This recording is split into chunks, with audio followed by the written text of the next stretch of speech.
saya Darni Barus dari jurusan Pariwisata Universitas Sumatera Utara. Nah, di kesempatan kali ini saya akan menjelaskan tentang potensi wisatawan dalam berwisata. Dalam berwisata, ada dua hal yang mempengaruhi keputusan wisatawan untuk berwisata, yaitu yang pertama, faktor pendorong. Nah, faktor ini merupakan hal yang dipengaruhi oleh keadaan sosial, psikologis, yang mana dengan faktor ini seseorang ingin melakukan perjalanan wisata, contohnya seperti ingin melepaskan diri dari lingkungan yang dirasakan menjenuhkan, atau melepaskan kejenuhan dari pekerjaan sehari-hari. Dan faktor yang kedua, yaitu faktor penarik. Faktor ini mengarah pada penawaran destinasi.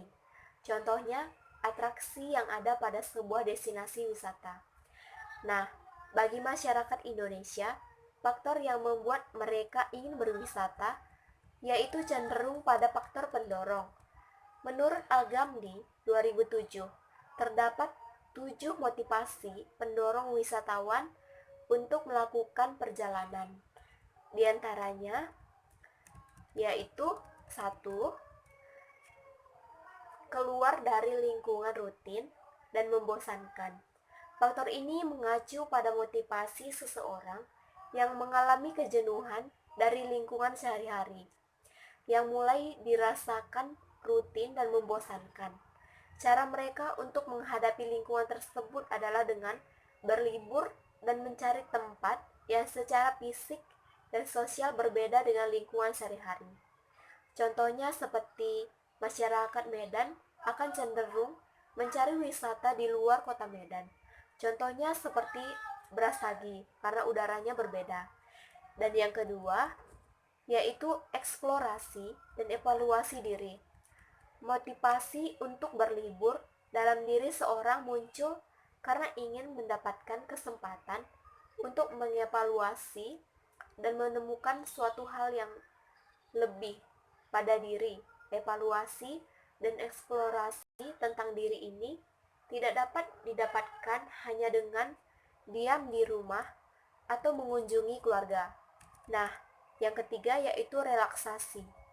Individu melakukan kegiatan wisata karena ingin melakukan relaksasi, keadaan mental, ataupun relaksasi keadaan fisik mereka. Relaksasi ini tidak dapat dilakukan dalam kegiatan rutin mereka sehari-hari. Contohnya seperti wisata ke pantai. Nah, dan yang keempat yaitu prestige. Motivasi untuk berwisata muncul karena menganggap wisata merupakan sebuah simbol gaya hidup kelas atas. Dengan berwisata meningkatkan rasa hormat dan penghargaan dari orang lain. Contohnya mencari tempat yang lebih berkualitas. Dan yang kelima yaitu nostalgia. Motivasi kegiatan muncul karena wisata memungkinkan untuk melakukan sesuatu yang tidak dapat dilakukan dalam kehidupan sehari-hari. Kegiatan tersebut kadang kekanakan dan lebih pada pengingatan saat remaja atau saat kecil atau nostalgia masa lalu. Contohnya mengunjungi kampung halaman. Dan yang keenam yaitu peningkatan hubungan kekeluargaan. Motivasi berwisata muncul karena ingin meningkatkan hubungan kekeluargaan. Dan peningkatan hubungan kekeluargaan ini sulit dilakukan dalam keseharian mereka karena berbagai kesibukan. Dan yang ketujuh yaitu fasilitas dari interaksi sosial. Motivasi untuk wisata muncul karena wisata dianggap sebagai sarana yang memberikan kesempatan bertemu dengan orang-orang baru di berbagai tempat. Perjalanan wisata yang dilakukan pun lebih berorientasi pada orang-orang yang ditemui dibandingkan dengan tempat, contohnya berwisata ke tempat yang belum pernah dikunjungi. Dan sesuai dengan pengamatan motivasi pendorong masyarakat Indonesia melakukan perjalanan yaitu dominan dari faktor peningkatan hubungan kekeluargaan. Menurut Kotler dan Keller 2012, wisatawan memiliki proses dalam memutuskan sikap dalam membeli paket wisata. Tahapan membeli wisatawan tersebut antara lain yaitu 1. Pengenalan. Nah, pada tahap pengenalan ini, wisatawan akan mencari dan mengenal paket-paket yang bakalan mereka beli. Dan yang kedua, yaitu pencarian informasi atau mengamati. Nah, untuk membeli paket wisata, maka wisatawan akan mencari informasi-informasi tentang paket yang bakalan mereka beli. Dan yang ketiga, evaluasi alternatif. Nah, pada evaluasi ini, para wisatawan akan mengevaluasi beberapa paket yang telah mereka cari informasi tentang paket wisata tersebut. Dan yang keempat yaitu keputusan pembelian. Dan setelah keputusan pembelian, maka perilaku pasca pembelian. Dan perilaku pasca pembelian ini akan dilakukan oleh wisatawan setelah mereka memutuskan untuk membeli paket tersebut. Dari berbagai pengelompokan, setiap wisatawan memiliki sifat yang unik dan dapat dilihat dari berbagai pendekatan karakteristik, yaitu 1. Karakteristik wisatawan berdasarkan psikografi. Dalam psikografi, wisatawan dipilih-pilah berdasarkan kepribadian individu, gaya hidup, dan kelas sosial. Wisatawan dalam kelompok demografis yang sama mungkin memiliki profil psikografis yang sangat berbeda. Beragamnya karakteristik dan latar belakang wisatawan menyebabkan beragamnya keinginan dan kebutuhan mereka akan suatu produk wisata.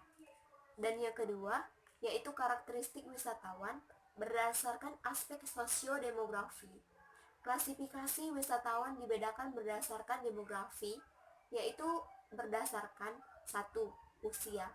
Sifat wisatawan erat berkait dengan umur karena berdampak pada kegiatan wisata yang dilakukan. Pengelolaan wisatawan sesuai usia dapat dibagi menjadi 7 generasi. Kebutuhan dan keinginan wisatawan berubah seiring dengan perubahan usia. Dan yang kedua, yaitu latar pendidikan. Latar belakang pendidikan erat kaitannya dengan frekuensi dalam pemilihan kegiatan wisata tersendiri. Yang berpendidikan rendah biasanya memiliki kemampuan dan pendapatan yang rendah, sehingga ia cenderung mempunyai keterbatasan dalam pemilihan kegiatan wisata. Dan yang ketiga, yaitu pendapatan. Pendapatan seseorang secara umum berkaitan dengan pendidikan, pekerjaan, dan usia.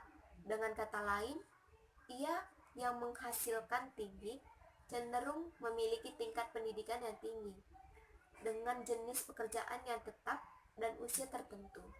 Pengaruh pendapatan terhadap pola wisata sangat erat, terutama berkaitan dengan waktu yang tersedia untuk berwisata. Dan yang keempat yaitu jenis kelamin. Wisata menjadi kegiatan yang didominasi oleh kaum laki-laki, tetapi seiring isu kesetaraan gender, wisatawan wanita pun menunjukkan perkembangan yang menggembirakan. Dan yang kelima yaitu siklus keluarga. Konsep siklus keluarga sebenarnya menggambarkan tahapan kehidupan seseorang dalam pengaruhnya terhadap ciri-ciri wisatawan. Siklus ini memberikan peluang kegiatan wisata yang beragam. Wisatawan lajang cenderung lebih banyak melakukan kegiatan wisata di luar rumah daripada wisatawan yang sudah berkeluarga. Nah, karakteristik yang ketiga yaitu karakteristik wisatawan berdasarkan aspek geografi. Karakteristik geografis membagi wisatawan berdasarkan lokasi tempat tinggalnya. Biasanya dibedakan menjadi desa, kota, provinsi, maupun negara asalnya. Pembagian ini lebih lanjut dapat pula dikelompokkan berdasarkan ukuran atau size. Kota tempat tinggal, kota kecil, menengah, besar, metropolitan, kepadatan penduduk di kota tersebut, dan lain-lain. Dan yang keempat, yaitu karakteristik wisatawan berdasarkan pola. Perjalanan wisatawan memiliki ciri yang unik ketika ia akan melakukan perjalanan wisata dan dapat dibedakan berdasarkan manfaat perjalanan, tujuan kunjungan, tingkat loyalitas dan fasilitas yang digunakan untuk mengunjungi daerah tujuan wisata sehingga kita mendapatkan polanya. Dan jika di suatu tempat sang wisatawan baru mengunjungi sebuah gunung seorang diri, perjalanan berikutnya juga gunung dan juga seorang diri, dan rencana kedepannya sang wisatawan juga akan mengunjungi gunung dan juga seorang diri. Maka dari pola perjalanan tersebut, wisatawan dapat diklasifikasikan sebagai nature tourist atau wisatawan yang berorientasi pada alam dengan spesifikasi pendaki. Wisatawan tersebut ada di tipe petualang. Nah, dari hasil penjelasan saya, ini merupakan tugas dari potensi dan profil wisatawan, dan di akhir kata saya